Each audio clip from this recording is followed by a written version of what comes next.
Assalamualaikum warahmatullahi wabarakatuh. Waalaikumsalam warahmatullahi Warahmatullahi wabarakatuh. wabarakatuh. Waalaikumsalam warahmatullahi wabarakatuh, Mbak Tisha. Alhamdulillahirabbil alamin. Wassalatu wassalamu asrofil anbiya'i wal mursalin sayyidina Muhammadin wa ala alihi wa sahbihi ajmain. Rabbi shrah li sadri wa yassir li amri wahlul 'uqdatam min lisani yafqahu qawli amma ba'du. Alhamdulillah, segala puja dan puji hanya milik Allah, Tuhan semesta alam. Karena karunia, rahmat dan hidayahnya, maka pada pagi ini kita dapat bertemu dan duduk di majelis yang mulia ini. Salawat dan salam senantiasa tercurahkan kepada junjungan kita, Baginda Nabi besar Muhammad SAW, beserta keluarga dan para sahabatnya, para tabi'in, para wali, para guru kita. Semoga kita dikenali sebagai umatnya yang akan mendapatkan syafaatnya di yaumil akhir nanti. Amin ya rabbal alamin. Allahumma sholli wa sallim wa barik alaih. Alhamdulillah sudah hadir guru kita yang terhormat Al-Mukarramah Bunda Eri sebagai narasumber kajian pada pagi hari ini, akan menyampaikan kajian dengan judul tema Antara Manusia, Ajal dan Cita-Cita.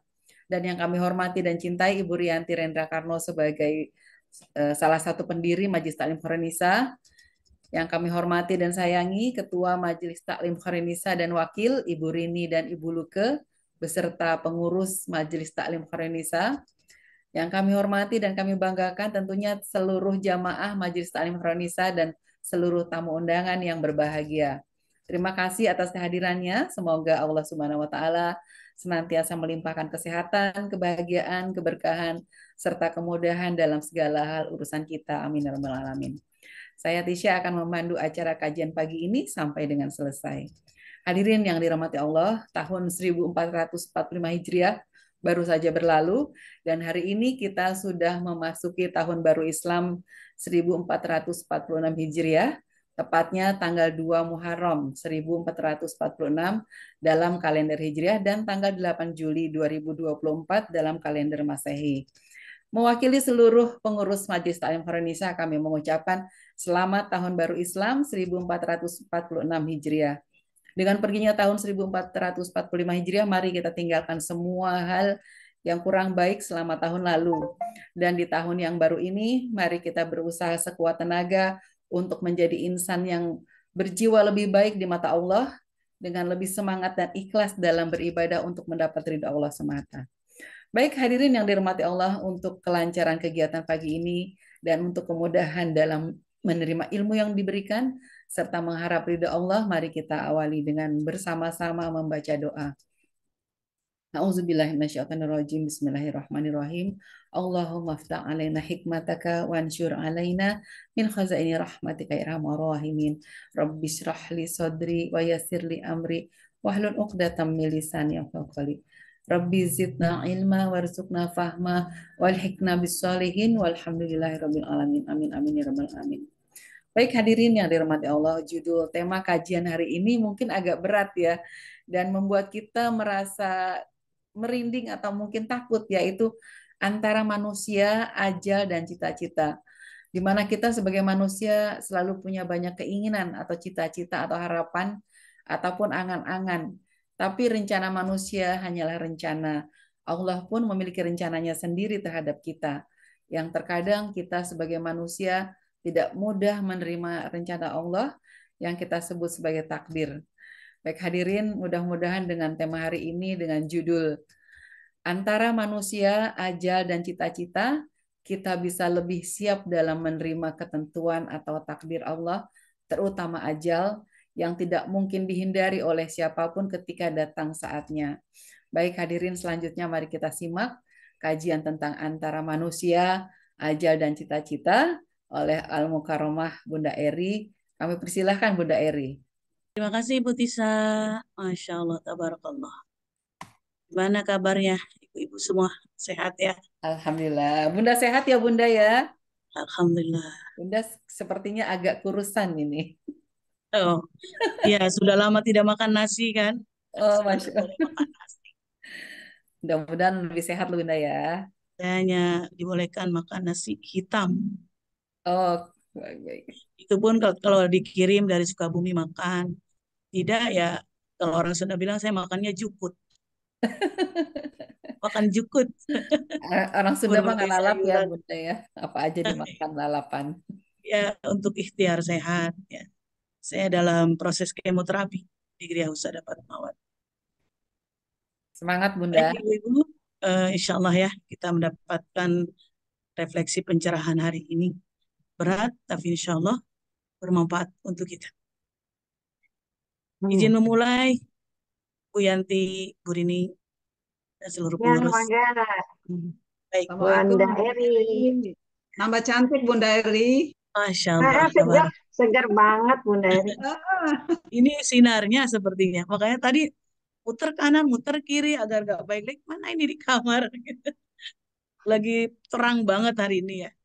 Masya Allah. Saya izin mulai ya. Mangga. Assalamualaikum warahmatullahi wabarakatuh. Waalaikumsalam Waalaikumsalam warahmatullahi warahmatullahi wabarakatuh. wabarakatuh. Ingin supaya lebih berfokus semuanya. Saya akan share screen ya.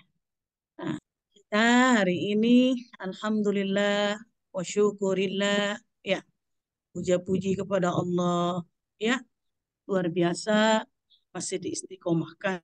Ada berapa orang kita Bu Tisha hari ini?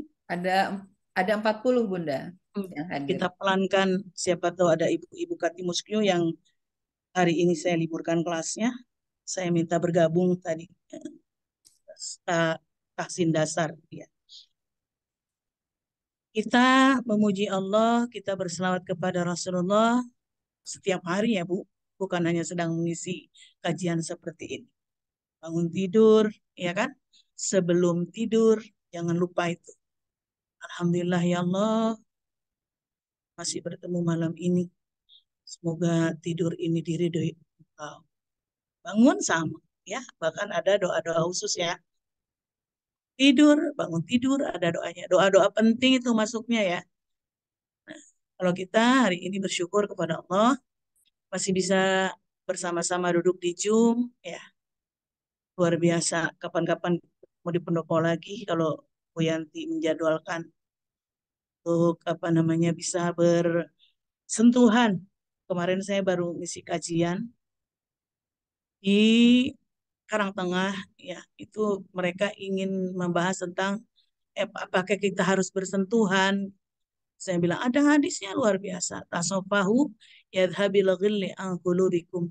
Ada yadhabil gillu an qulubikum kalau menjadi berjabat tanganlah maka akan hilang unek-unek dendam dengki di hati kalian. Ada ternyata.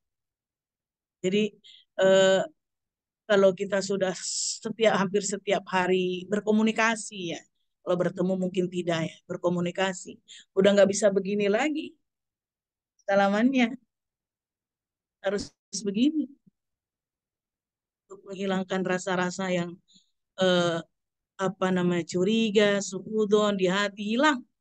Kata hadis loh, berarti kan Rasulullah sendiri melakukan demikian. Ya, dengan perempuan dan perempuan ya, laki-laki dan laki-laki.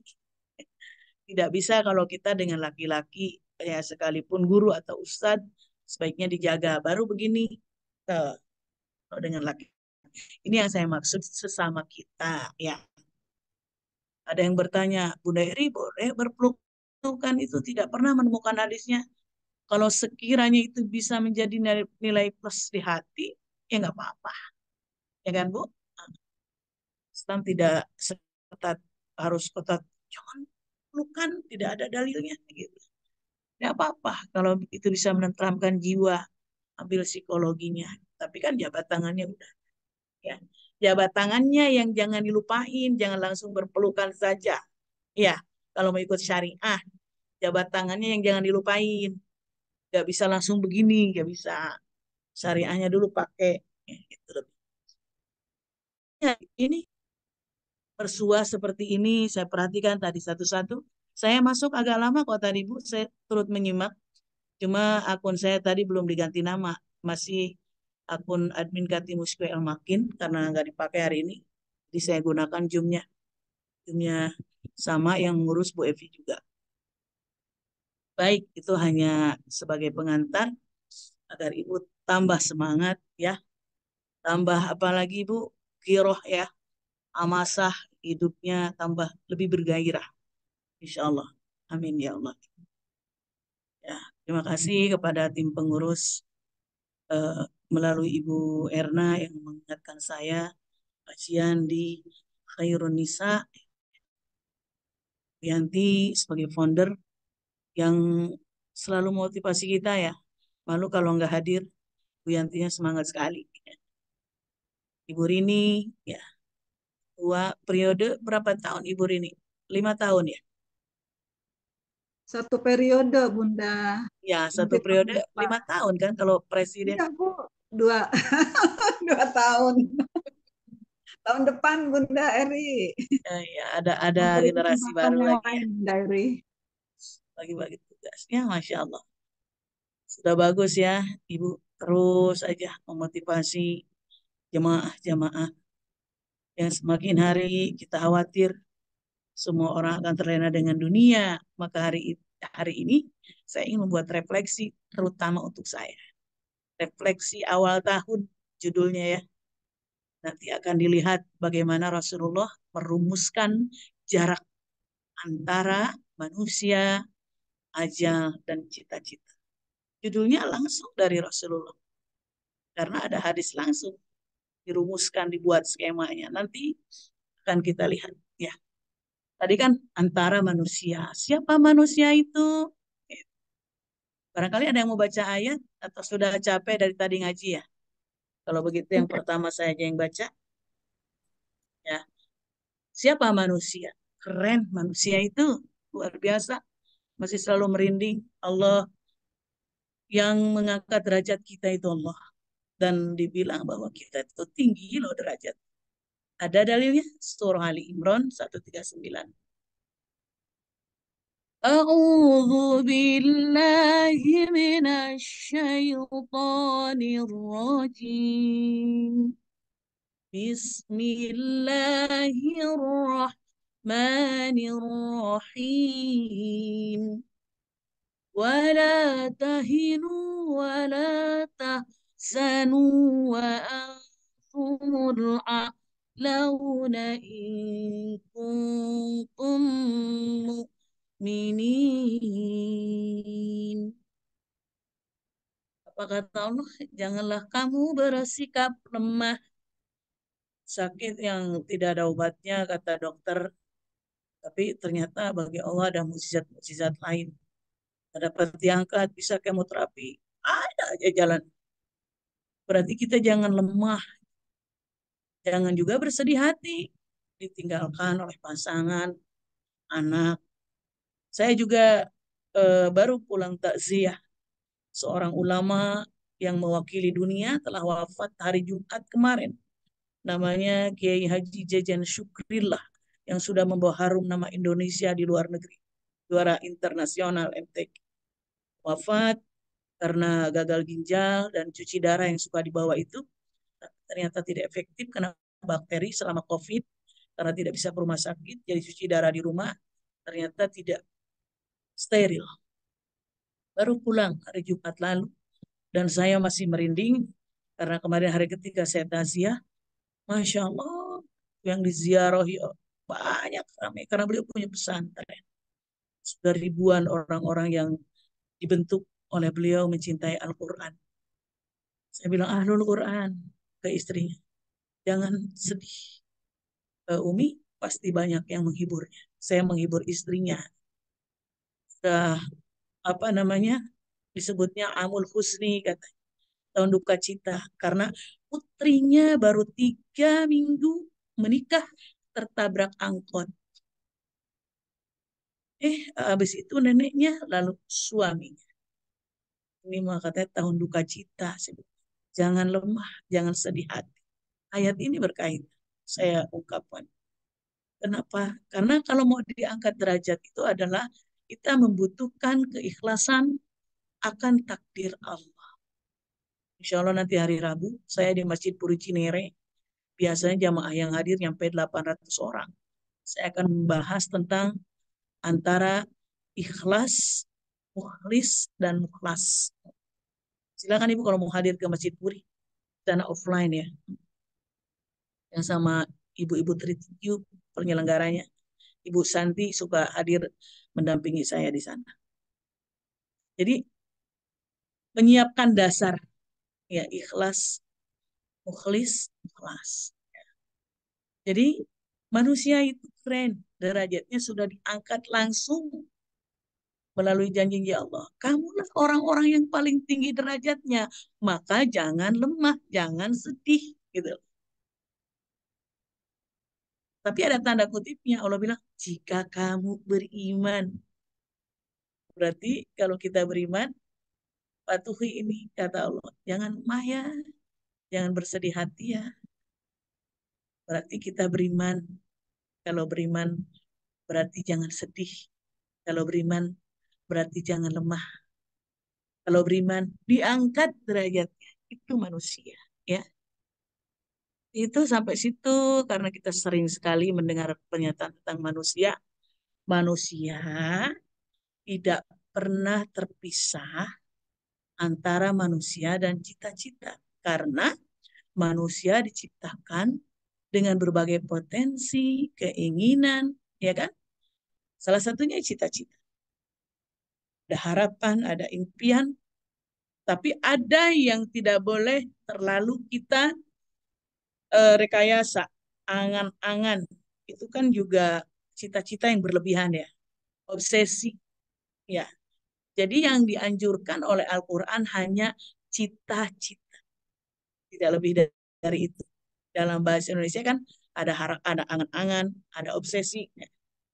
Nah, jangan berlebihan, hanya cita-cita. Cita-cita pun belum tentu tercapai, sudah datang nanti temannya. Apa tuh? Ajal. Ya kan? Oh, jadi boleh kita bercita-cita? Boleh. Ingin sukses dalam karir? Boleh. Ingin sukses dalam pendidikan? Ingin kuliah sampai S3? Boleh. Saya juga masih punya cita-cita, masih ingin kuliah lagi. Seperti Mbak Oki Setiana Dewi. Beliau kan S3-nya bareng saya di PT IKI, tiba-tiba kuliah lagi ke Mesir. S3-nya sampai 3 kali berarti. Di UIN 1 kali. Hanya semata-mata ingin mencari ilmu beliau. Hanya ingin mencari ilmu, bukan untuk popularitas. Kurang ilmu. Belajar tahsinnya langsung sama guru saya sendiri, ya, saya Mukri di Mesir. Sama Abdurrahman Al-Laisi, Al-Hafidh di Malaysia. Sama satu sanad lah intinya ya. Saya bilang sama, saya juga kalau mampu, kalau sehat, kalau ada rezeki, ada biaya, masih ingin sukses dalam pendidikan. Belum bisa apa. Ya, menjadi insan yang lebih baik dalam pandangan Allah itu juga bagian dari cita-cita. Ini nanti Ibu Tisha, saya minta revisi. Huruf wawu menjadi bulat, ini saya yang buat. Wabetag, ya, tentu ya, nanti yang kalau mau dikirimkan ke teman-teman dirapikan dulu. Baik, Kalau Bunda. yang ini mungkin ada yang mau baca, silakan. Boleh saya dulu yang baca, Bunda. Silakan. Dari pertama ya, Ustazah ya. Ya, enggak di ayatnya aja. Ayatnya aja, baik. Artinya aja ya. Boleh.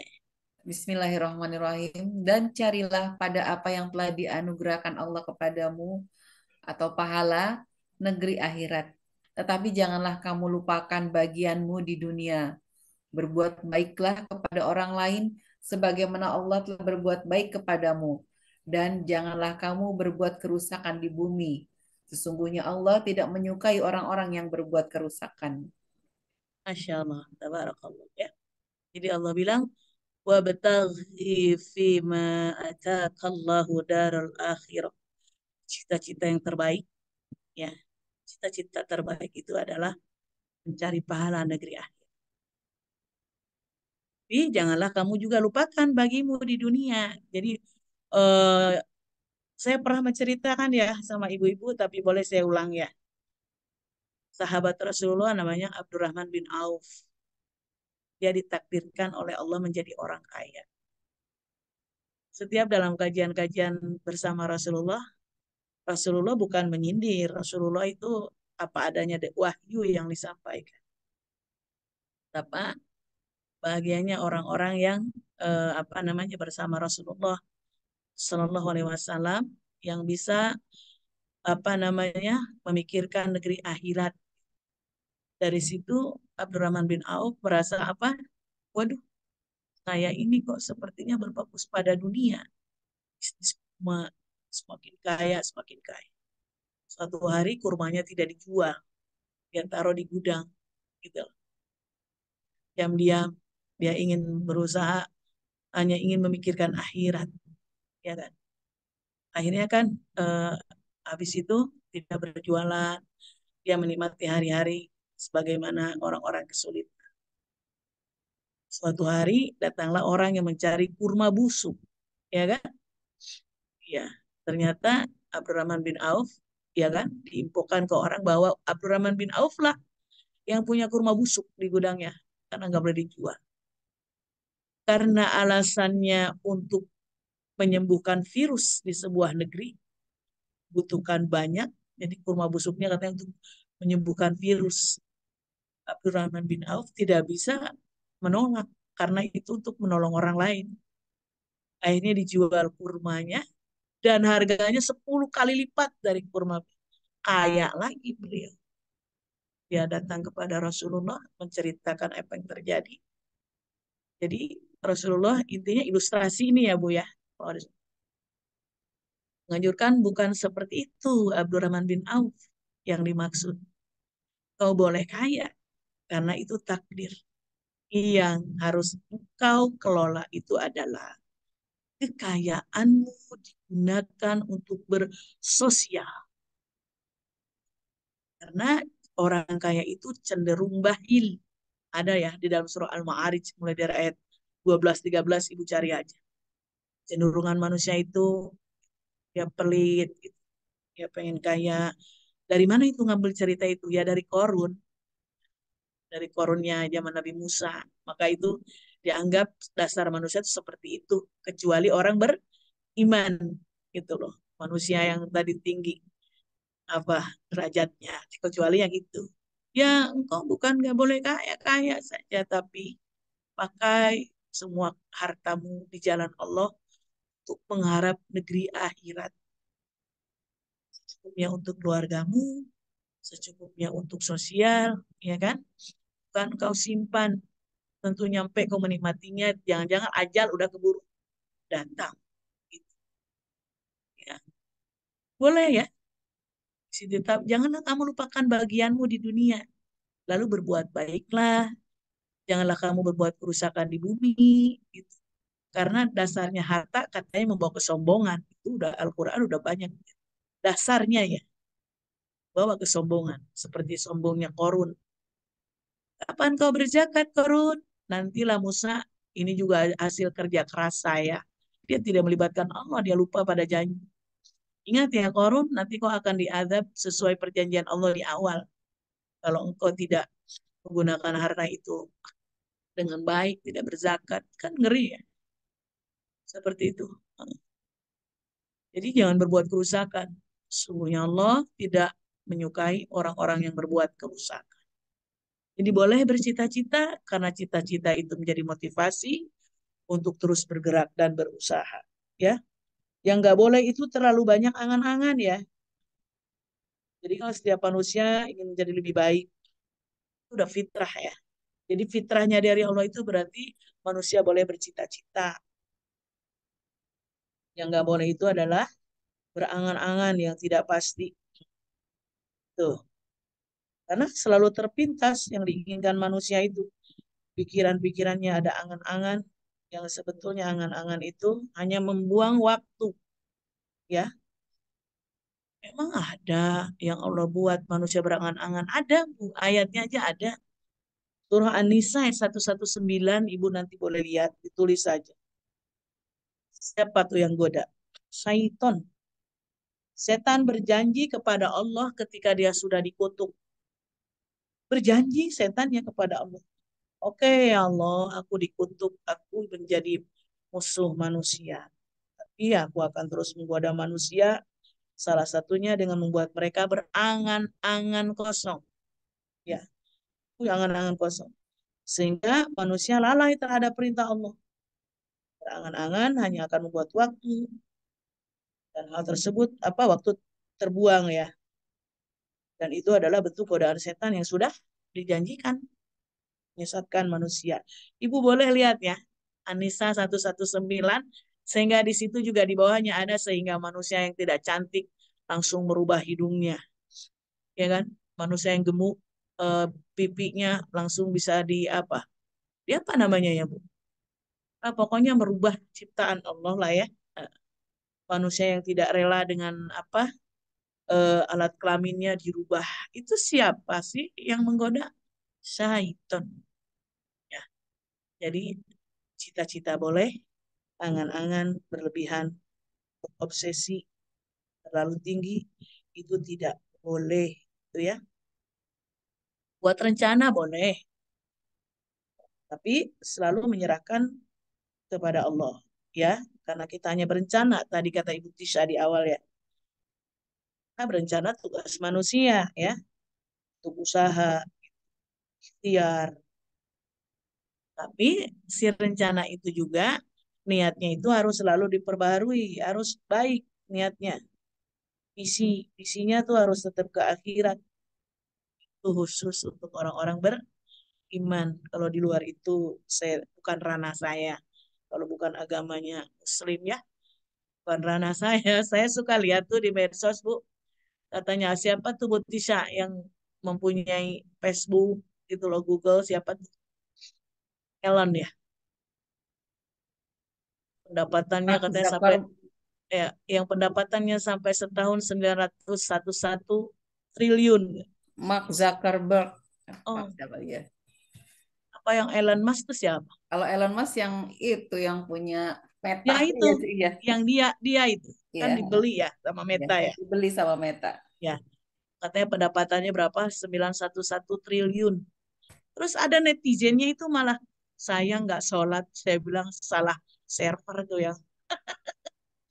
Nggak bisa. Jadi yang harus kita ajak dan kita peringatkan adalah orang Islam ini yang harus beriman. Terserah kalau agama-agama lain mah. Ya cara mengajaknya dia agar masuk Islam ada caranya sendiri karena Allah sendiri melarang Rasulullah untuk memaksa orang masuk Islam ya kan? Sibuk banget ngurusin mereka, kita aja deh ya kan? Yang apakah kita sudah menjadi Islam yang baik? Apakah kita sudah menjadi mukmin yang dikehendaki Allah? Apakah cita-cita kita udah rencananya sudah senantiasa dikaitkan dengan akhirat gitu kan? Masya Allah, tabarakallah. Kenapa harus begitu? Ya kan? Iya, soalnya waktu kita terbatas. Ya, kita punya batas waktu. Ya, ada waktunya. Ya, kapan waktunya? Ada hadis Rasul ya, kayaknya ada di slide ini juga. Manusia paling ya 60, 70. Ya, sudah terbatas waktunya, nggak ada lagi waktu. Sekarang adalah waktunya kita apa? Refleksi diri. Tahun 1446 Hijriah. Betul nggak?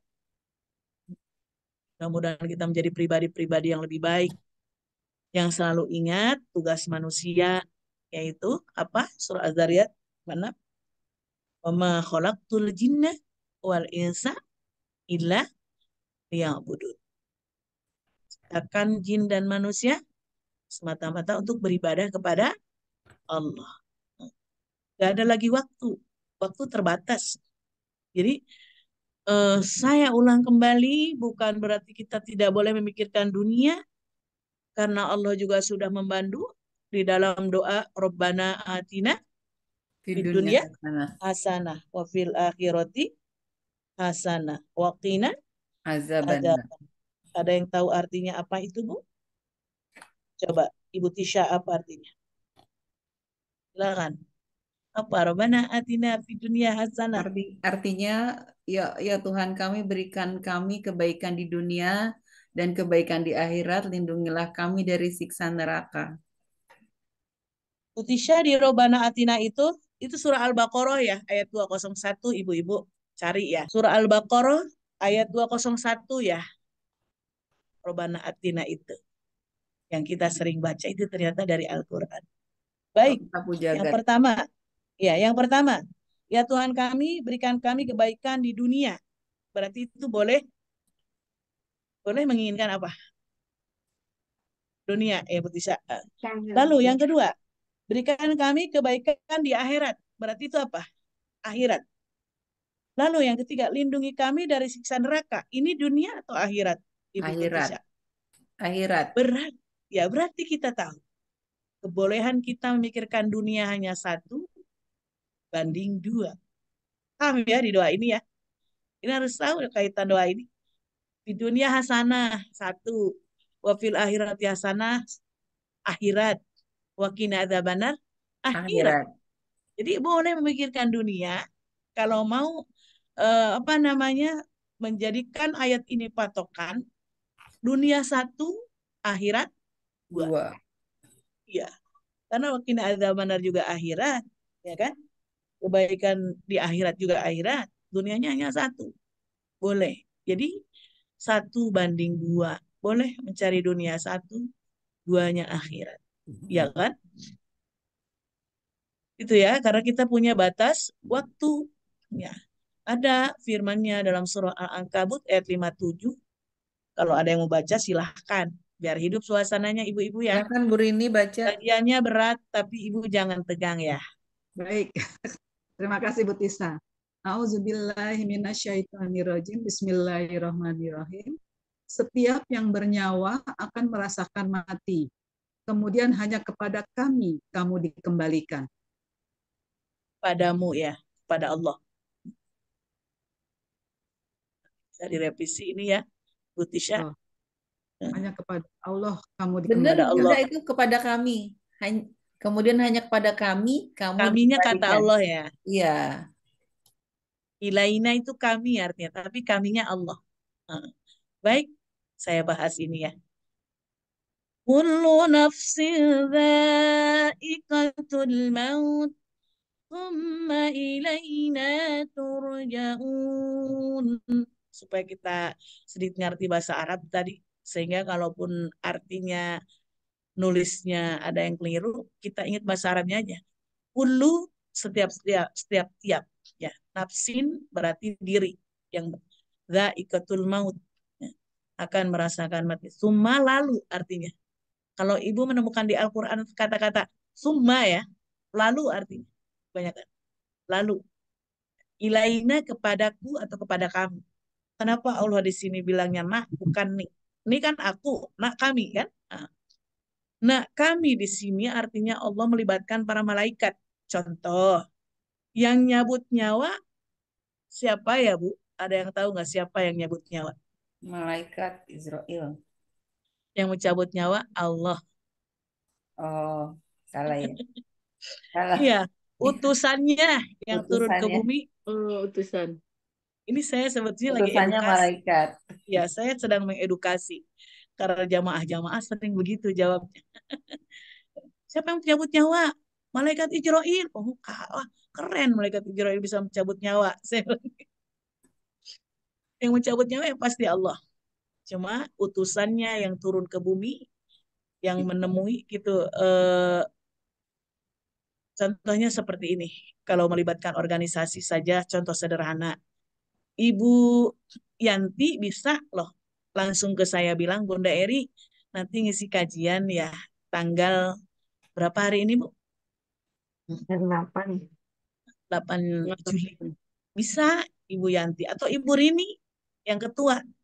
Tapi di situ Ibu Rini membuat departemen-departemen bidang-bidang yang khusus urusan-urusan agar memudahkan urusan. Ya enggak? Nah, akhirnya Bu Erna lah yang mengecat saya bertanya, apakah sama seperti itu? Itu contoh sederhana manusia. Jadi Allah yang luar biasanya, bagaimana Allah menghargai ciptaannya sendiri, keren ya. Yang malaikat kan ciptaan Allah sendiri dong. Iya. Jadi yang berjalan adalah malaikat Israel, gitu kan. Yang pernah saya ceritakan juga kan Ibu ya, tentang temannya Nabi Ibrahim yang mau dicabut nyawa nggak jadi kan. Kalau yang nyabut nyawa Israel langsung tuh dicabut. Tapi kan, kata Allah, jangan Israel. Bisa begitu. Dia habis berinfak, tambah lagi usianya. Pernah saya bahas ya, mudah-mudahan masih ingat. Ya, sebagaimana Rasulullah, ketika kita berbicara tentang ajal, datanglah malaikat Israel ke rumah Rasulullah. Meskipun wajahnya sudah setampan-tampannya, tapi Sayyidah Fatimah tetap takut. Ayah, ayah, ada tamu ayah. Tapi lututnya sudah bergetar. Suruh masuk putriku. Rasulullah pasti sudah tahu ya siapa yang datang. Suruh masuk putriku. Terus masuk. Oh ya, Assalamualaikum Ijrail. Wah, Fatimah langsung dengar itu. Ya, ini akan menjemput ayah. Jadi Ijrail itu penjemput. Penjemput. Kan dulu saya suka berqasidah tuh. Ila Ijrail datang memanggil, jasad terkujur di pembaringan, seluruh tubuh akan menggigil, sekujur badan kan kedinginan. Jibril menjemput berarti ya. Ya Muhammad, aku diutus oleh Tuhanku untuk bertanya kepadamu, apakah engkau sudah siap untuk dijemput? Kalau misalkan yang ditanya itu Ibu Tisha, akan jawab apa, Bu? Pasti belum siap. Sampai saya waktu chatan sama Ibu Tisha, emot nangis terus. Bu Tisha, sekalipun saya sudah sering belajar tentang manusia, ajal, dan waktu ini, dan apa cita-cita ini, dari sejak mondok ada kitabnya. Saya selalu menangis pada diri, merefleksi diri. Siap karena belum punya bekal, bukan nggak mau meninggalkan dunia. Mari kita luruskan niat hidup kita ya Bu, agar kita tidak bilang, aku belum siap karena hartaku belum selesai kunikmati. Jangan sampai kita bilang, aku belum siap, suamiku nanti menikah lagi. Kalau aku pergi, aku belum siap, anak-anakku nanti sama siapa? Jadi kita edukasi diri kita, aku belum siap karena bekal belum. Kalau pertanyaan Ijrail, Rasulullah, pertanyaan Rasulullah terhadap Ijrail, kalau aku dijemput sekarang, apa balasan Allah terhadapku dan umatku? Keren ya. Tanya dulu begitu. Kata malaikat Ijrail, ya Muhammad, balasan Allah kepadamu, engkau langsung dijemput menuju surga. Dan sekarang wal malaikatu saffu sufufan yantaziruna ilaik. Merinding. Sekarang aja malaikat sudah berjejer di atas menyambut. Oh ya, baik kata Rasul. Lalu umatku, pimpinan yang selalu memikirkan role model untuk kita semua. Kalau kita menjadi pimpinan, anggotanya dipikirkan. Jangan egois. Jangan hanya untuk kita, tapi untuk jamaah, anggota kita bagaimana. Seorang pimpinan di Majelis Taklim, seorang pimpinan komunitas, pimpinan pesantren, pimpinan kampus, pimpinan organisasi, sama. Modelnya adalah Rasulullah. Yang umatku gimana? Jangan takut ya Muhammad. Suatu hari ketika engkau dibangkitkan jasadmu, bukan ruh ya. Karena ruhnya udah diangkat ya. Jasadmu di makbarohmu. Maka yang kedua dibangkitkan adalah umatmu. Baik, terima kasih. Kalau begitu saya sudah bersiap di bisa tawar-menawar dulu begitu pilihan Allah.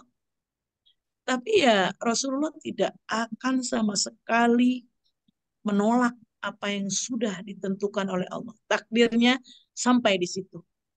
Usianya telah sampai di situ.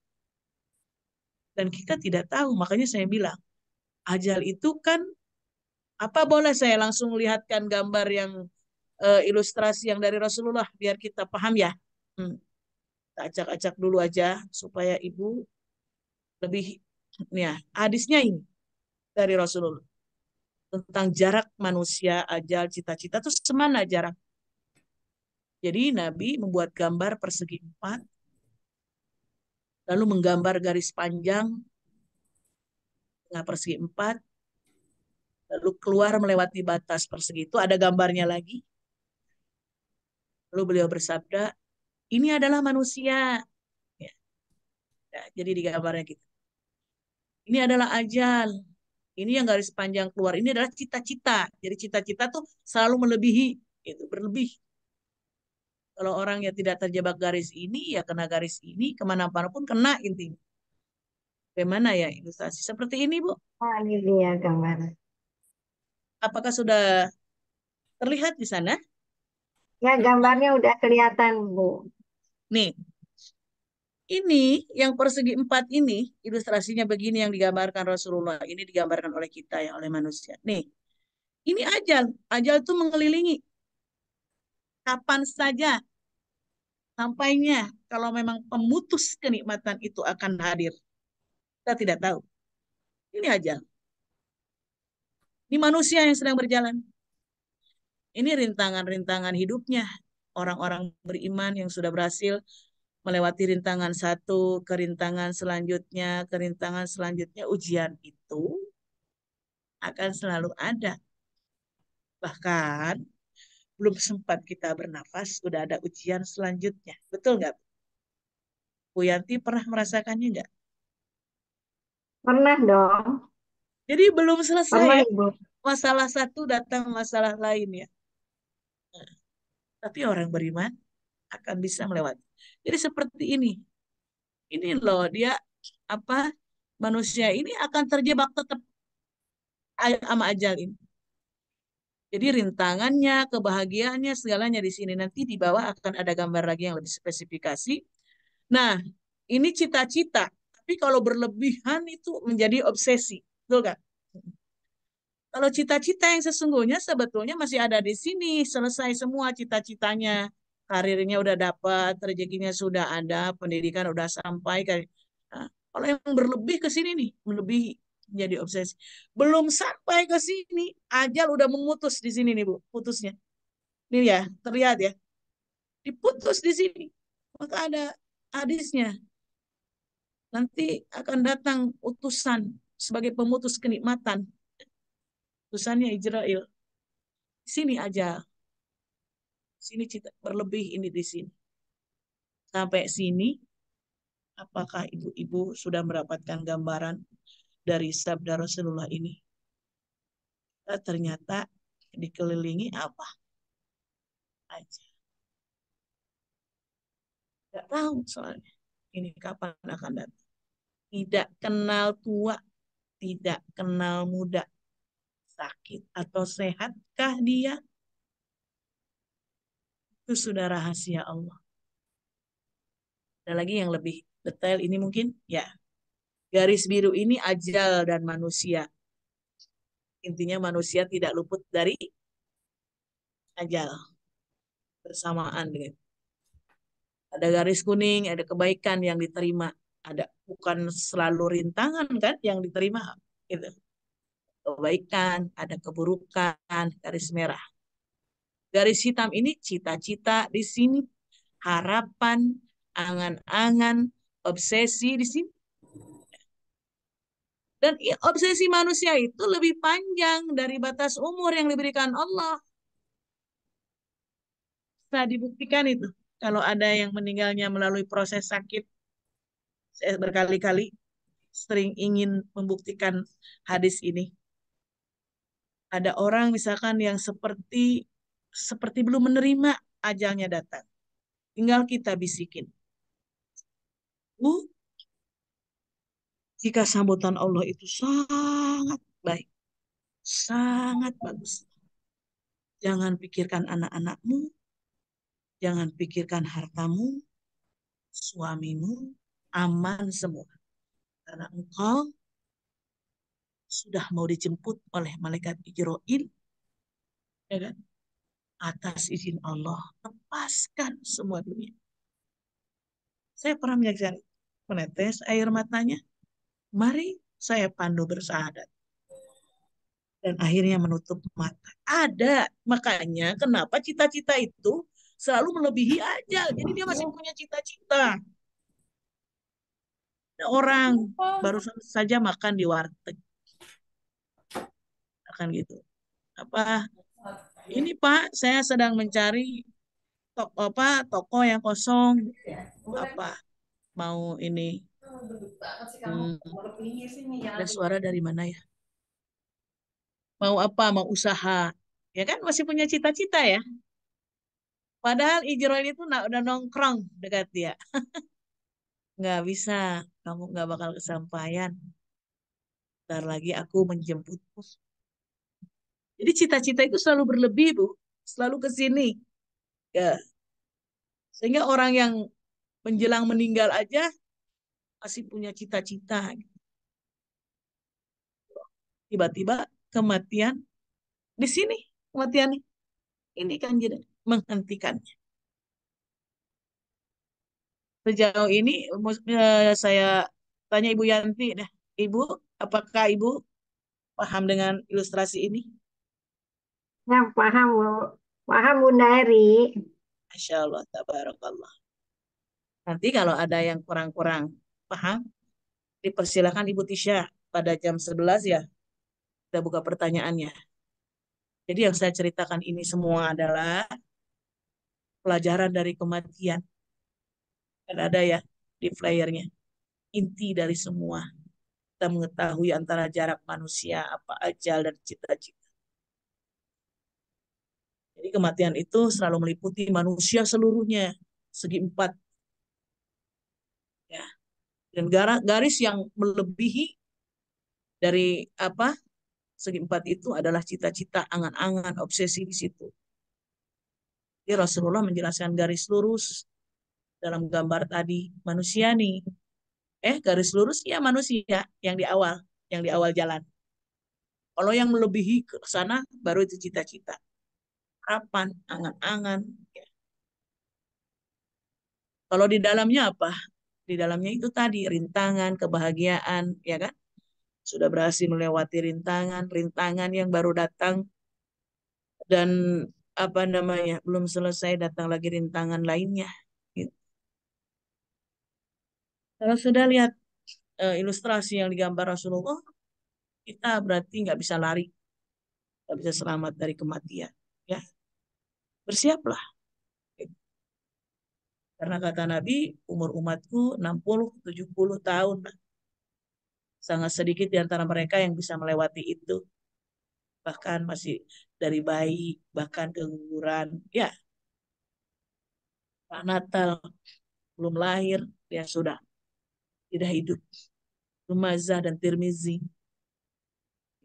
kitabnya yang membahas tentang umur umat antara 60-70 tahun. Apa pesan Rasulullah? Ada yang bisa baca apa pesan Rasulullah?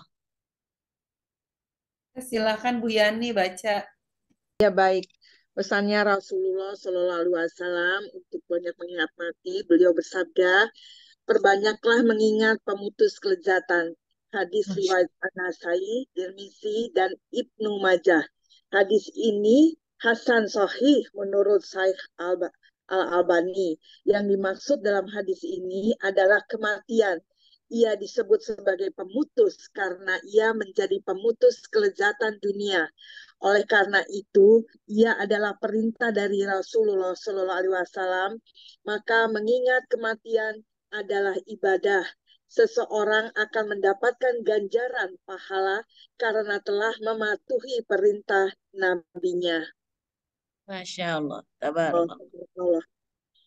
Jadi tahun baru, yang baru berapa hari Bu? 2 ya? Hari Baru kedua. hari kedua. Adalah kita perbanyak mengingat pemutus kelezatan. Ada orang lagi lezat-lezatnya makan, ya kan? Makan yang dimasak yang enak, tiba-tiba dadanya sakit, langsung wafat. Pemutus kelezatan. Ada yang sedang indah-indahnya menikah, ya kan? Tiba-tiba yang tadi yang saya ceritakan putrinya Kiai Haji Jajan Sukrillah, ya baru pulang bulan madu kayaknya dari Bali. Beliau dan suaminya naik motor, tabrak angkot dari belakang, dari depannya saya lupa. Pemutus kelezatan. Baru menikah. Kita selalu di luar dugaan kita. Masih kecil Neng Rahmah itu. 22 tahun. Tapi nggak bisa diduga kalau Allah memang menginginkan umatnya kembali. Ya, semoga kita kembali dalam keadaan husnul khotimah. Bahkan saya juga ya Bu, jika saya yang kalah lebih dulu, semoga husnul khotimah. Itu aja harapan. Ya Rob, belum punya bekal. Itu aja yang bikin menangis. Bekalku belum cukup. Ya Allah, banyak dosanya ketimbang kebaikannya. Kalau orang mungkin tidak menyaksikan hidup saya 24 jam. Ini sangkanya saya solehah, mengajar, ya kan, berceramah, menghafal Quran, mengajarkan Quran. Allah alam. Ini ada dosa-dosa yang masih tertinggal, perlu dibersihkan. Maka setiap sakit itu saya bilang, ya Rob, saya sangat mengerti sakit ini adalah peluru dosa-dosa. Luruhkanlah dosa-dosa. Luar biasa. Jadi kalau mengingat kematian, ingatnya ke amal yang kurang. Bukan kepada dunia yang mau ditinggalkan. Itu tanda orang-orang beriman. Ya, tugas ibu, tugas saya, tugas semuanya, mengingatkan orang itu. Ya, kematian adalah pasti. Persiapkannya harus setiap saat. Karena antara jarak manusia dan ajal itu bersamaan. Ya kan? Tidak lebih mundur, tidak lebih maju. Begitu kan Al-Qurannya? La yastakhirun, la yastakdimun. Ya kan? Tidak dimajukan, tidak bisa dimundurkan. Bersama. Tidak ada yang bisa menebak. Masya Allah, luar biasa. Bagaimana cara mempersiapkan bekal untuk akhirat? Ibnu Umar pernah berkata, kalau ada yang mau baca silahkan Bu Tisha ditunjuk aja. Boleh Ayo Bunda nih. ibu-ibu semangat. Silakan Bu Nini baca. Iya, terima kasih Bu Tisa. Dengan nama Allah yang Maha Pengasih, Maha Penyayang.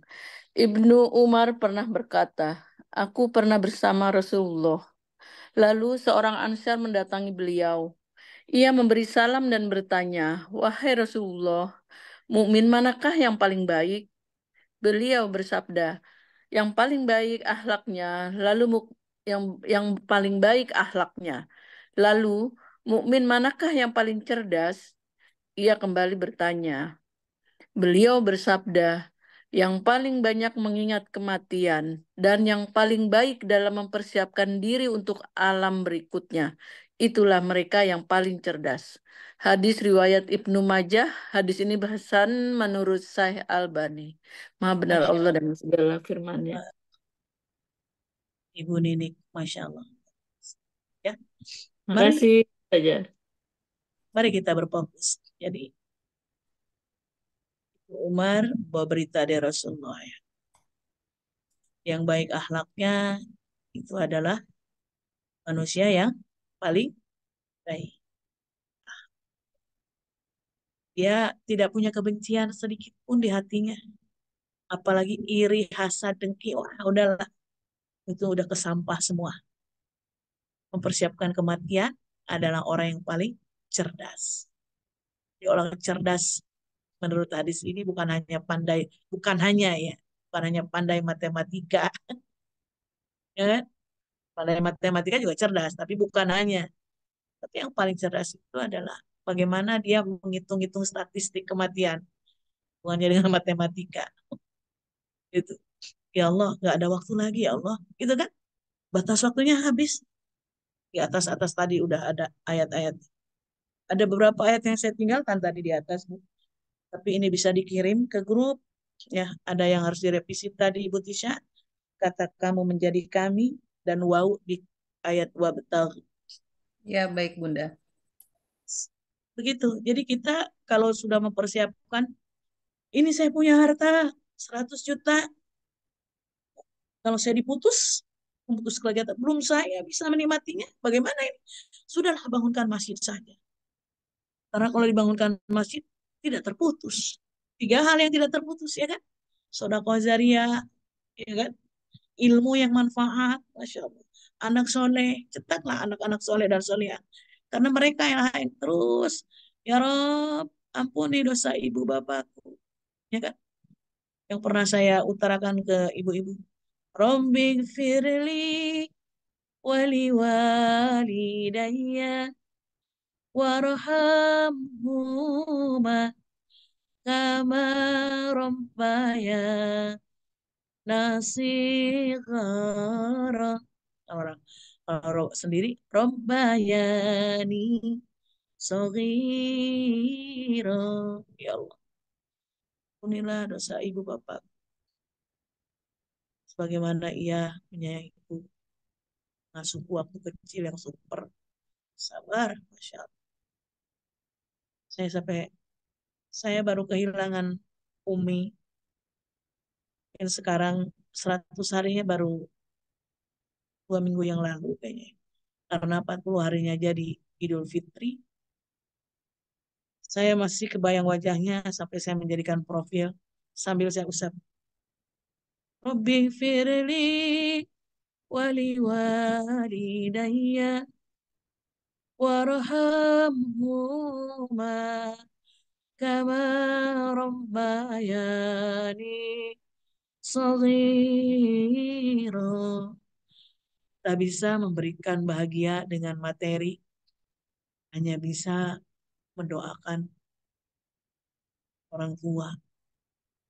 Kalau kita berlaku demikian dari sekarang, insya Allah anak-anak kita juga akan menjadi penerus berdoa untuk kita. Itu salah satu mempersiapkan diri untuk alam berikutnya. Disiapkan dari sekarang. Mari berbuat amal soleh sebelum terlambat. Mari kita membantu orang-orang kesulitan. Mari kita mengikuti jejak-jejak Rasulullah Sallallahu Alaihi Wasallam yang role model utama yang tidak ada kita menemukan pada manusia-manusia lainnya. Memang harus niru banget ya, karena kita umatnya. Merapat saja mana-mana yang bisa kita lakukan. Batasnya sudah habis, ya. Banyaklah mengingat pemutus kelejatan, kematian. Tidaklah seseorang mengingatnya ketika dalam keadaan sempit, melainkan dia akan dilapangkan. Tidaklah seseorang mengingat ketika dalam keadaan lapang, melainkan dia akan menyempitkannya. Ya, seperti itu. Jadi mengingat kematian itu bukan berarti mengharap kematian. Beda ya. Mengingat dan mengharapkan beda. Mengingat, jadi kalau ada apa-apa, aduh belum sholat. Ya Allah harus segera, takut azan menjemput. Gitu. Kalau dunia, saya itu belum ini nih.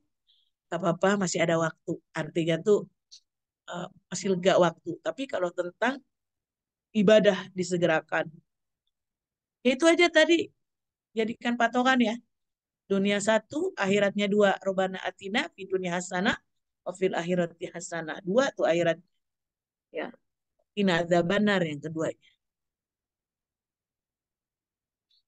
Ini ya masih semua tentang motivasi ya. Nanti Ibu boleh baca. Adalah orang-orang itu menyangka bahwa sesungguhnya mereka akan dibangkitkan. Jadi yang kita pikirkan ada hidup yang sebenar-benar hidup. Jadi mati bukan sebenar-benar mati. Bukan berakhir di kubur bagi orang-orang Islam mukmin.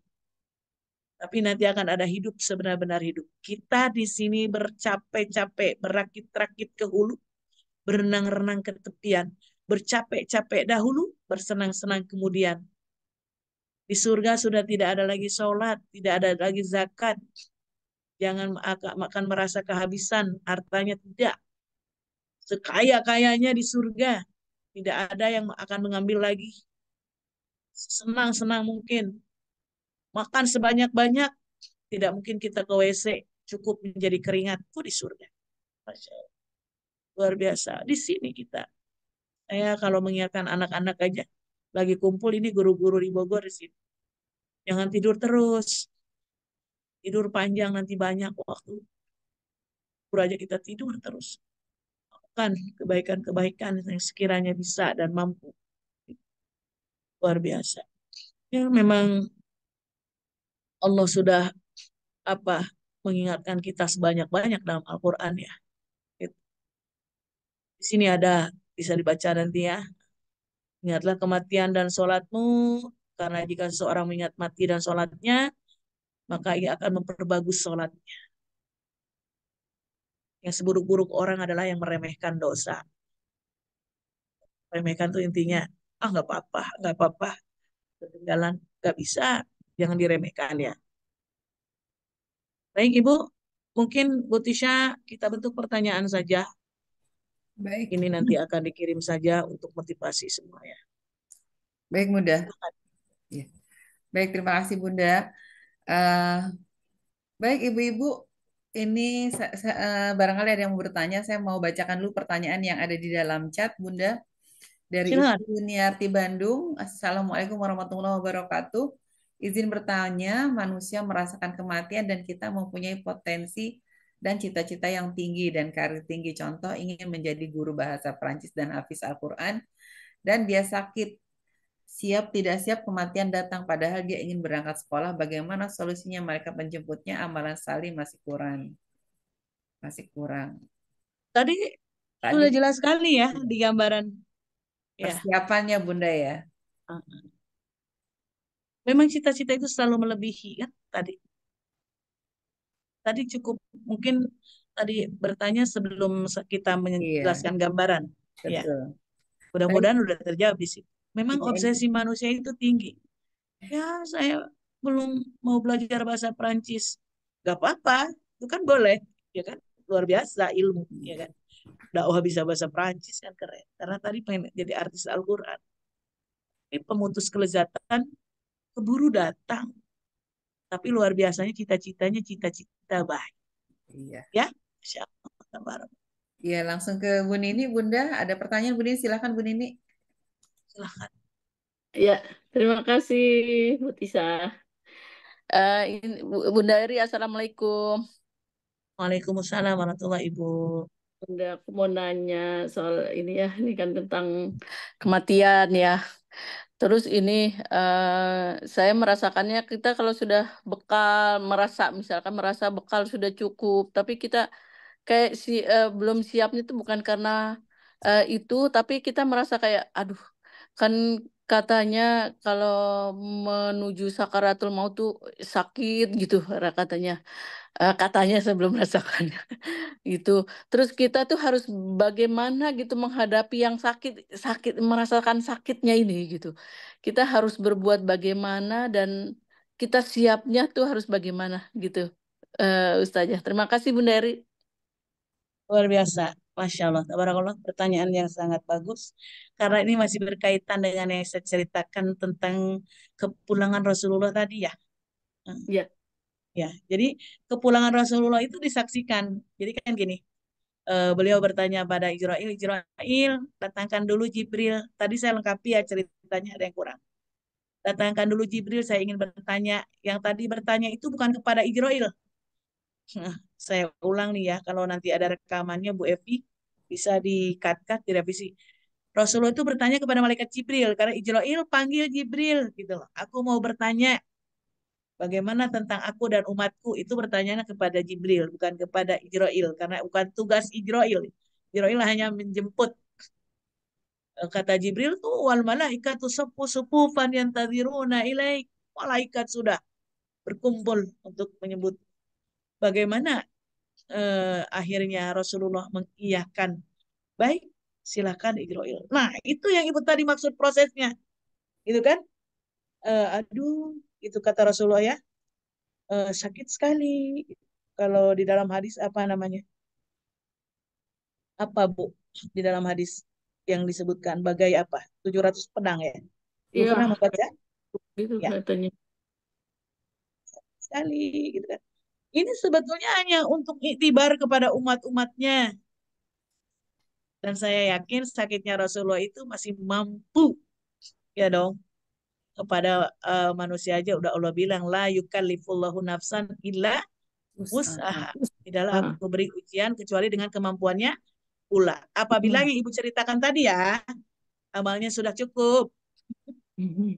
Yang saya maksud. Kalau nggak cukup ya sakit sesakit-sakitnya. Paham ya Iya, Ibu? Kan Ibu tadi bercerita ibadahnya sudah cukup, gitulah, sudah terlihat baik. Tapi dia takut menghadapi fitnah sakaratul maut kan? iya. Takut. Insya Allah ini akan menjadi panjang tapi waktunya sedikit. Mungkin saya tematik saja. Cara mencabutnya nyawa Allah melalui utusannya malaikat Jibril itu tidak selalu sama, Ibu. Tapi ini panjang kalau saya harus bawa hadis-hadis semua. Ada yang datang mencabut nyawanya melalui kaki dari bawah, dari Iya. ubun-ubun. Tergantung amalnya, Bu. Mungkin busana juga berbeda kali. Kalau mau menjemput orang yang dimurkai Allah mungkin pakai hitam-hitam gitu yang serem. Kalau mau menjemput kekasihnya Allah mungkin dia sebagus mungkin supaya nggak takut. Ya, banyak gitu ceritanya. Mungkin ini menjadi satu tema kalau berbicara tentang ini. Agar apa? Semakin kita membahas tentang azal, semakin kita memperbagus ibadah. Memang begitu Iya. yang dirasakan. Waktu saya dulu mondok, tujuannya itu. Saya suka bab ini. Gitu. Lanjutkan lagi karena semakin tidak dibahas, semakin lalai. Betul gak, Bu? Iya, betul. Mudah-mudahan dibahas hari ini, kita tidak pernah lalai sampai kita dijemput. Amin. Amin. Amin Ya. ya Allah. Mudah-mudahan. Ya, sampai Rasulullah, jagalah sholat, peliharalah orang-orang lemah di antara kalian. Hanya itu. Sakit loh, sakaratul maut itu. Gitu loh. Jadi bahasa Rasulullah itu seperti ini. Ya Allah, dahsyat sekali maut ini. Timpakan saja semua siksa maut ini kepadaku. Jangan timpakan kepada umatku. Nabi berkata begitu, Bu. Sakit sekali. Begitu, biarkan aku aja yang menanggungnya. Mudah-mudahan dengan doanya Rasulullah kita termasuk orang-orang yang Beriman. dengan baik sehingga tidak merasakan sakit. Amin. Amin. Jadi jangan takut sakitnya sakaratul maut. Takut diambil dalam kemurkaan Allah. Betul ya. Jadi terasa itu ya apa yang kita lakukan itu yang akan terjadi ya itu misalnya kita berbuat yang tidak baik akan seperti itu gitu ya baliknya kayak Pasti cemas. Dan berarti Allah sudah menyiapkan. Menyiapkan apa? Menyiapkan solusinya, istighfar, taubat. Jadi kalau bagaimana sikap kita, gitu kan? Apa yang harus kita siapkan? Udahlah, banyak taubat aja. Kapan sih kapan kita bisa taubat? Idza balagati ruhul hulqum. Sampai nyawa sudah melewati tenggorokan. Itu sudah nggak bisa sampai selesai. Itu tadi cara mencabutnya gitu. Kalau kekasih Allah pelan-pelan. Sehingga nggak ada. Saya pernah menyaksikan beberapa, ada yang tenang seperti tidur, ada yang kesakitan. Kesakitan itu juga saya tidak merasa dia sedang kesakitan mungkin kesakitan mungkin sakit saraf gitu. Saya masih masih berbaik sangka aja. Mungkin sakit saraf atau mungkin ada yang diberatkan anaknya atau tolong A, tolong B, mungkin masih bisa gitu, tapi sudah tidak bisa keluar dari sini. Tolong ingatkan A, ingatkan B. Kalau sakaratul maut yang dialami oleh umi saya, padahal sudah diam, tapi tangannya meraba kepala saya dibawa ke dadanya, itu aja. Jadi semua kakak melihat, aku dibawa ini. Habis itu netes air matanya, saya bilang Allah, umi, Allah, Allah, Allah, terus aja. Mungkin bilang Allahnya itu berapa gitu. Terus akhirnya bermunculan anak-anaknya sampai selesai. Jadi ada yang kakinya perut sakit, bisa jadi wallahualam. Dan saya selalu ingin apa namanya menilai bahwa orang-orang mudah-mudahan dijemput dengan baik. Amin, amin ya Allah Allah. alam, saya bilang mungkin Iya. ada saraf-saraf yang sakit sehingga kesulitan ketika umurnya diangkat. Saya selalu begitu karena nggak ada yang bisa menilai yang sesungguhnya apakah dia itu sul khotimah atau usul khotimah sih.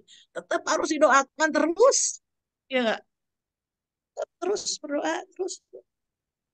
Jadi tangisan terdengar di sekeliling. Fatimah menutup wajahnya ketika Rasulullah bilang yang tadi, ya Allah dahsyat sekali maut ini. Timpakan saja semua siksa maut ini kepadaku, jangan kepada umatku. Fatimah langsung menangis, selalu tutup mukanya. Terus Ali bin Abi Thalib mendekatkan ke telinganya, ke bibir Rasulullah, beliau berbisik. Rasulullah berbisik, umati, umati, umati. Aku hanya khawatir dengan umatku. Dengan itu adalah pada hari Senin 12 Rabiul Awal tahun 11 Hijriah. Setelah itu menyelimuti umat Islam di Madinah sehingga kesedihan mendalam bagi para sahabat. Sampai ada salah satu sahabat yang meninggalnya karena huzinum maktum, pelangsa batin, yaitu Abu Bakar As-Siddiq, 2 tahun kemudian menyusul Rasulullah.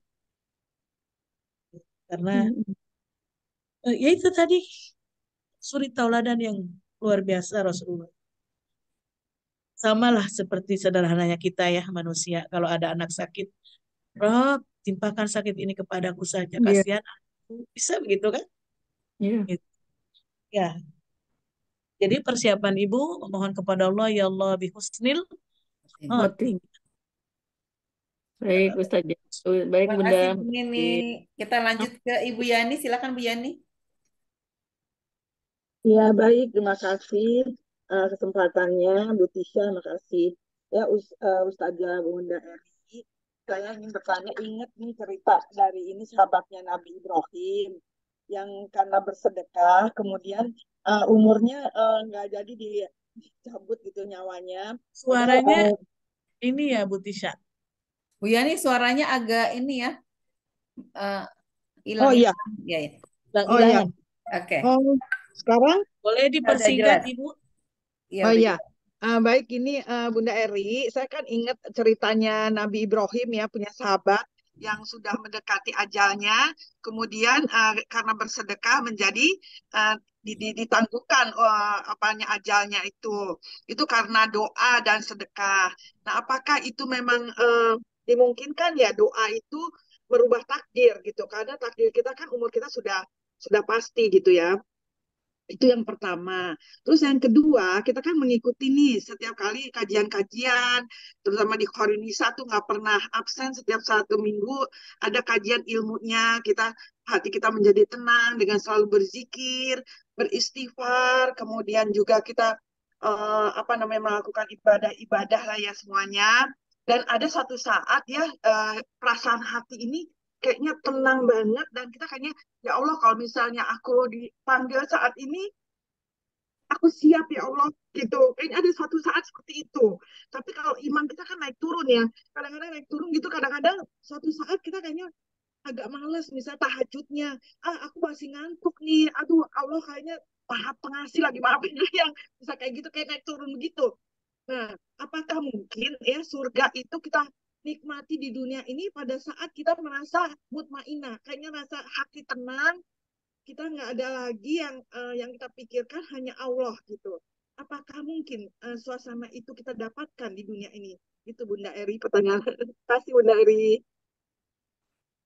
Masya Allah. Ya, pertanyaannya ya membuat kita tentram sebetulnya. Ya. Kisah teman dan muridnya Nabi Ibrahim tadi yang luar biasa, yang disangka akan meninggal pada saat menikah, akhirnya padahal nyampe 70 tahun ya. Ya, Nah, yang pertama karena infaknya, ya kan, dia berinfak terus ditambah, tambahkan umur dia sampai iya 70 berarti ini. tahun. Ya, nanti baru kamu jemput lagi gitu ke Israel ya. Maka sesungguhnya yang cabut nyawa itu saya ulang adalah Allah ya. Ya. Lalu betul doa merubah takdir, betul Amal soleh berubah takdir. Kan sedekah itu amal soleh. Ya, Ya kan? masalah. Jadi bisa ya, Bunda. Tentang ketentraman hati didapatkan adanya di kajian, memang ada hadis Nabi yang mengatakan, temukanlah hati pada beberapa tempat. Ya kan? Ya, Pernah diceritakan itu? ya. Salah satunya adalah pada waktu Makanya berzikir. bisa. Makanya tenang. Hmm. Sehingga kita seperti ada kesiapan. Ya enggak? Iya, betul. Ya. Jadi ikhlas ya Allah. Atau gini, karena tidak mungkin Allah harus mengikuti kita terus tiba-tiba Iya, meninggal gitu saat. iya. Jadi mintanya begini berarti. Ya Rob, aku ingin di saat menjelang kematianku rasaku seperti ini. Nah, iya. Ya kan? Iya, Rasa yang aku dapatkan ini. Gitu. Seperti ini. Di mana aku selalu siap iya. kapanpun. Gitu kan? Jadi kan katanya Jadi, gini, temukanlah hati pada, saya ada hadisnya waktu itu. Butisa ini ya, saya kirim ke Butisha, nanti kirimkan waktu Baik, saya ngisi Bunda. kajian DP3, hati pada 3 tempat gitu. Saat membaca Al-Quran, makanya habis baca Al-Quran tenang ya. ya Nah, betul. iya. Terus saat berzikir gitu kan, Iya, salah satunya itu. Dan sangat mengingat kematian, ternyata itu bikin tentram, bukan iya. takut.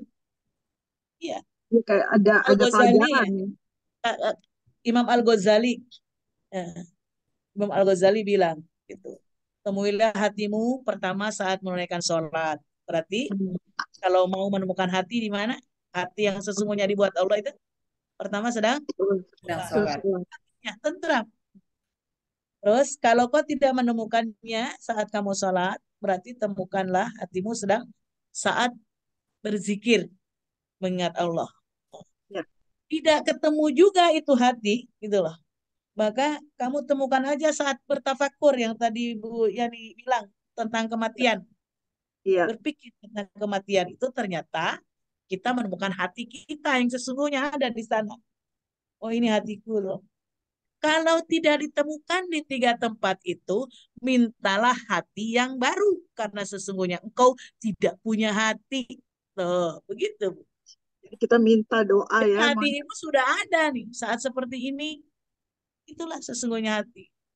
Sedang mengetahui bahwa sesungguhnya hakikat penciptaan manusia begini. Maka perbanyaklah kajian-kajian.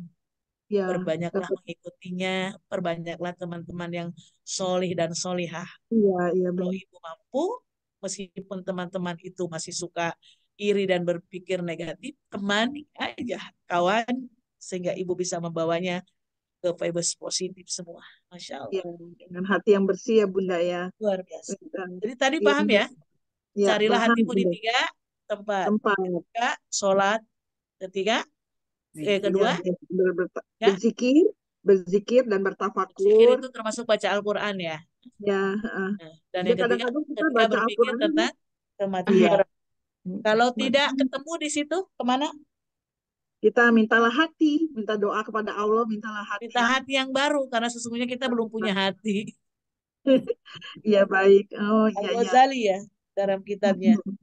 Baik, terima Kadang-kadang kasih kita Bu Yani, pertanyaannya bagus Al-Ihya sekali. Ulumuddin. Iya. Baik, Perkataan ulama, Bu. iya. Baik, selanjutnya Bu Yanti, silahkan Bu Yanti. kasih. Assalamualaikum Bunda Eri. Terima Waalaikumsalam kasih, warahmatullahi Ibu. terima kasih Bu Tisha waktunya. Eh, saya mau menyampaikan begini, berdasarkan tadi yang sudah saya terima semuanya dari Bu Eri,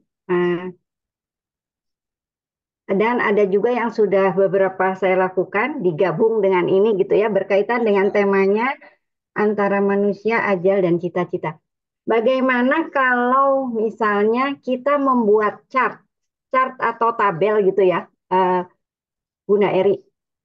Tabelnya itu berisi satu karena tadi manusia tuh berkaitan dengan umur. Kita buat tabel itu seusia kita yang sekarang dan akan datang, ya. Sekarang dan akan datang berarti akan datangnya itu adalah cita-cita. Jadi cita-citanya jangan dibunuh gitu, maksudnya Ayo cita-citanya tetap ada, tapi cita-cita yang duniawinya yang kita potong sehingga cita-citanya menjadi cita-cita surgawi. Ya, untuk motivasi gitu, untuk motivasi mencapai sesuatu. Kemudian daftarnya itu kita buat daftar tobat, ke satu tobat terhadap apa yang sudah kita lakukan dulu, sengaja ataupun nggak sengaja, semua dosa-dosa yang kita belum pernah minta ampun ke Allah. Jadi selama selama daftar sisa usia, misalnya saya umur 70, saya bikin aja 10 tahun deh kira-kira ya, itu cita-cita ya. Jadi tapi dibagi-bagi chartnya itu kecil-kecil gitu, misalnya setahun, setahun, setahun, setahun, setahun gitu. Nah di setahun itu kita buat daftar tobat, lalu daftar cita-cita tadi atau perbuatan-perbuatan baik yang disuruh Allah, tapi kita belum lakukan gitu. Jadi di tahun besok nih saya mau melakukan ini saya belum lakukan loh disuruh Allah. Yang ini udah mungkin belum baik saya perbaiki gitu. Terus setahun itu sehingga kita siap kalau kita cuma setahun kita meninggal ya udah yang kita capai cuma ini aja udah siap. Jadi kita nggak takut. Kalau 2 tahun ya kebetulan bisa sampai sini, bisa sampai sini, ke 3 tahun dan seterusnya gitu. Jadi kita siap dengan adanya chart itu gitu, dengan adanya daftar itu nggak. Wah ini maksudnya karena banyak banget yang mau dikerjain gitu ya, tapi waduh mana cukup nih umurnya gitu kan. Kaitannya begitu tuh Bunda Eri. Gimana tuh Bunda Eri? Makasih. Nah, Ibu buat saja nanti bisa sharing buat kita ya kan, tabel-tabelnya. Masya Allah. Tadi yang ingin saya tegaskan Ibu, cita-cita itu memang diizinkan Allah, yang nggak boleh itu tadi yang berlebih itu angan-angan, obsesi. Iya, ya kan memang di Iya, iya. gambarnya itu kalau saya munculkan lagi, yang melewati cita-cita itu obsesi. Ya, itu yang nggak boleh karena takutnya kita nggak kesampaian gitu. Misalkan pengen beli pesawat, belum sempat nih karena mau membawa umroh, ente khairun nisa, kata Bu Yanti gitu kan. Kalau sekiranya jalan itu masih agak sulit, itu masuknya ke obsesi yang ini. Cita-cita memang harus gitu. Cita-cita itu terrealisasi kok di sini, ya kan? Bisa Iya. melewatinya, cita-citanya terlaksana gitu kan. Nah, seperti itu Ibu. Dan bagus, ya. Tapi ya karena ibadah itu memang harus dipikirkan setiap saat, memang harus dibuat agenda ya. Ya, yang belum-belum. Nah, buat agenda saja. Gitu. Itu keren bikin tabel-tabel. Kalau saya itu namanya buku harian dibikin hari ini tanggal ini harus A, hari ini apa tanggal ini saya harus B, terus saja sampai Z. Hmm. Itu sampai eh, yang baik ya, karena cita-cita yang baik itu memang harus cita-cita baik. Cita-cita baik itu tidak keluar dari ini, maksudnya tidak tidak keluar dari norma ya. Nah, yang nggak boleh itu angan-angan, berlebihan, obsesi. Cita-cita. Adapun nanti cita-cita itu terrealisasi atau tidak, keren kan? Tadi kayak Ibu Yuni yang Bandung tanya, dia masih ingin belajar bahasa Prancis, dia ingin belajar jadi artis Al-Quran, belum kesampaian, wafat ya kan? Cita-citanya sudah keren, keren, dicatat kayak gitu. Jadi kadang-kadang orang-orang tuh jangan putus asa hidup sendirian, yang single father, jangan putus asa karena udah dipandu juga oleh panutan kita Rasulullah ya. Ketika Rasulullah bingung masih kecil, ya Allah, kenapa engkau jadikan aku yatim? Gitu kan. Nah, apa Bu surahnya? Masih ingat gak surah Ad-Duha? Fa'amal apa tuh? Yang Allah mengatakan, kenapa dijadikan yatim? Masih ingat Bu? Ada nggak? Surah Duha saya bahas di mana ya? Bukan di sini mungkin ya. Belum, Bunda. Oh ya, Belum. makanya sampai maksa-maksa begini ya Bu Rini. Padahal belum. Jadi di surah Ad-Duha udah diceritakan ketika Rasulullah bertanya, eh, mengapa aku dijadikan yatim? Lalu Allah bilang, alam yajid kayatiman fa'awa ya.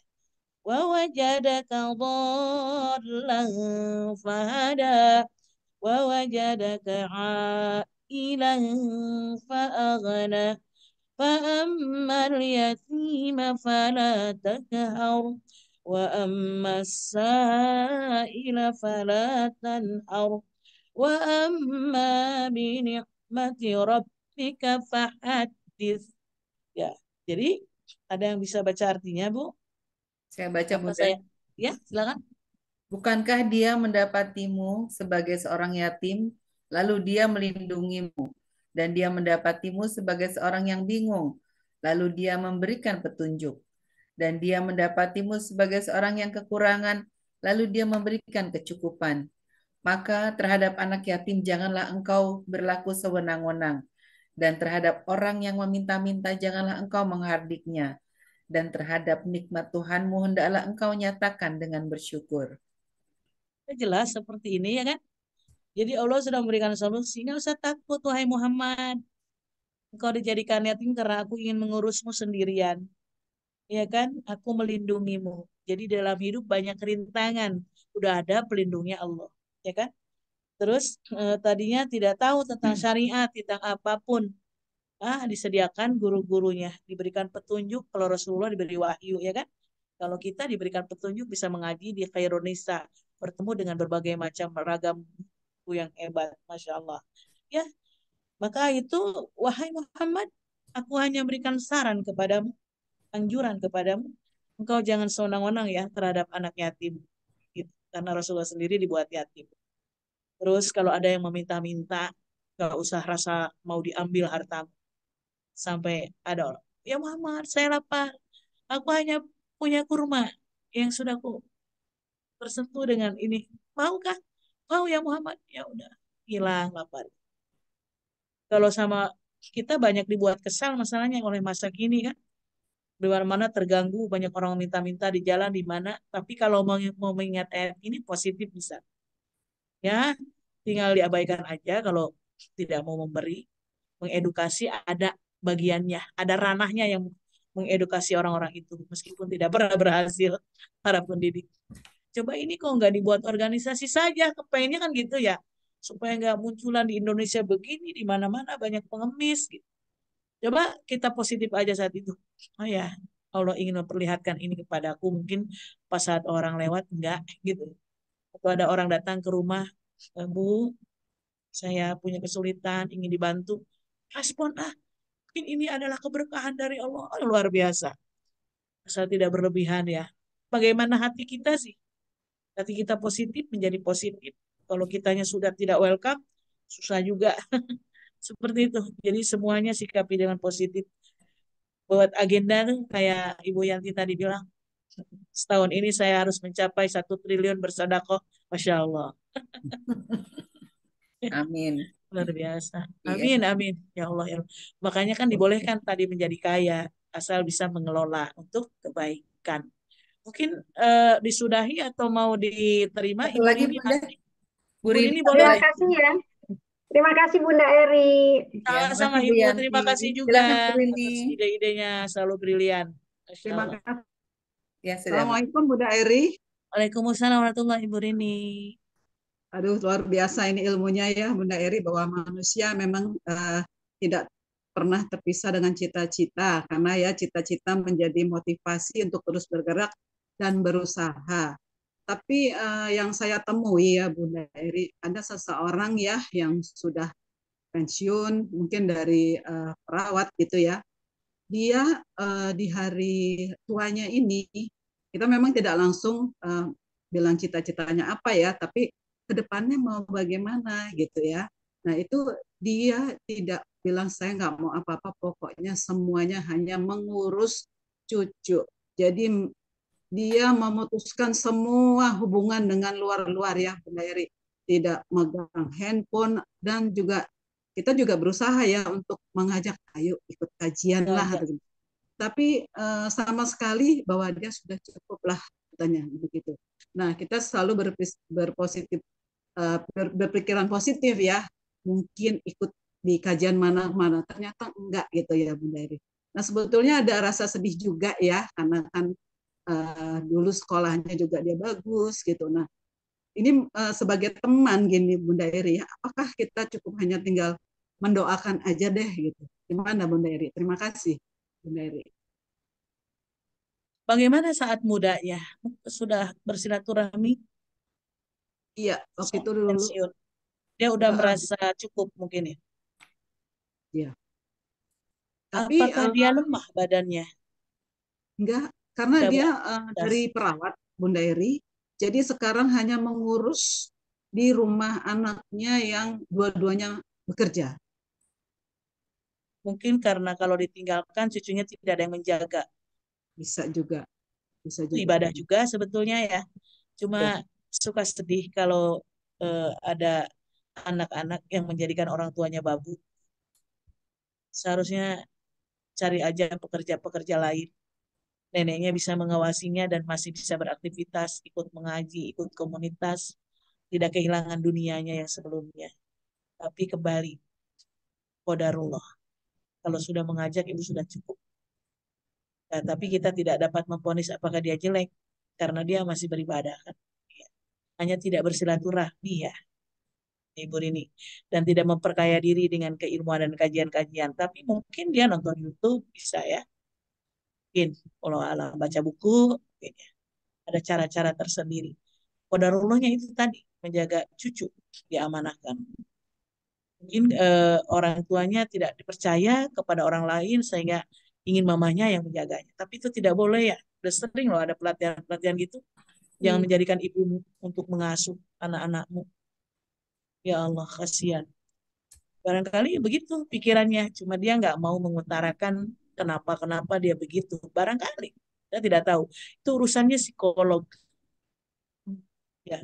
Jadi ya banyak yang dikhawatirkan apabila dia keluar. Karena udah nggak bisa ditolak kan kalau sudah keluar apapun komunitas gitu loh.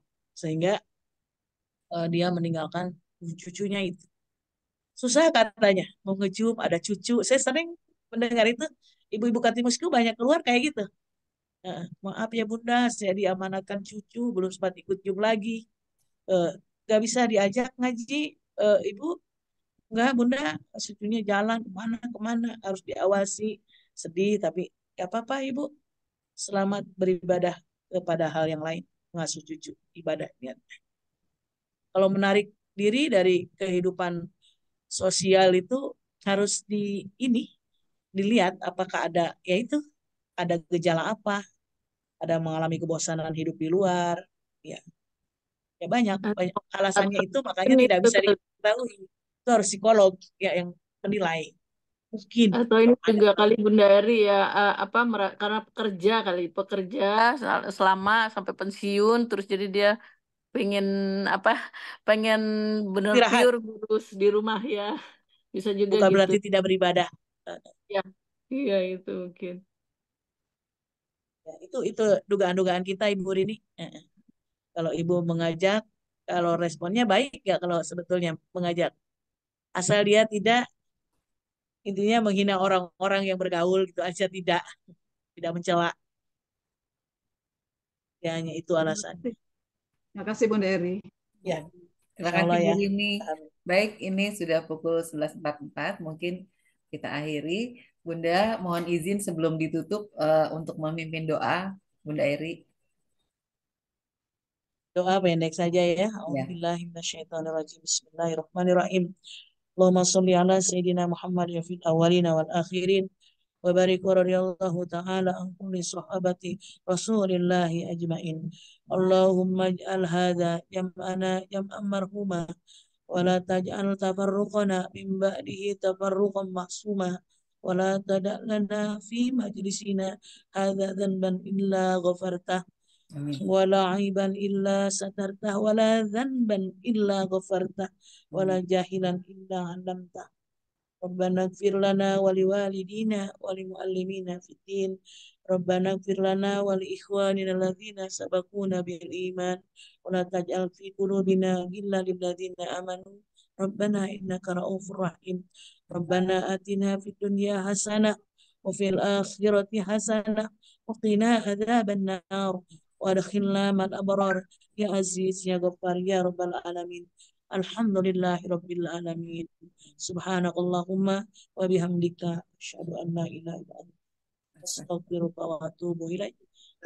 Assalamualaikum warahmatullahi wabarakatuh. Waalaikumsalam warahmatullahi wabarakatuh. Terima kasih Bunda Eri, jazakumullah khairan kasiron. Mudah-mudahan ilmu-ilmu yang diberikan Bunda bisa kami pahami dan Manfaat buat saya dan buat jamaah. Amin. amin, bermanfaat. Insya Allah buat kita semuanya. Mudah-mudahan bisa menambah keimanan kita dan menambah bekal untuk kita pulang kembali ke Allah. Baik hadirin, dengan berakhirnya kajian hari ini, mari kita tutup dengan bersama-sama membaca kembali doa kafaratul majelis. Subhanakallahumma wa bihamdika asyhadu alla ilaha illa anta astaghfiruka wa atubu ilaik. Saya izin undur diri. Wabillahi taufiq wal hidayah wa afu minkum. Wassalamualaikum warahmatullahi wabarakatuh. Waalaikumsalam warahmatullahi Terima wabarakatuh. kasih Bunda Eri. Terima kasih banyak Bunda Eri. Terima kasih khusus kepada ibu-ibu Katimu itu yang ikut bergabung ya. Ibu Terima kasih Pinky dan teman-teman teman-teman dari lain. Terima kasih Katibu. Bunda Eri. Semoga selalu sehat. Khair.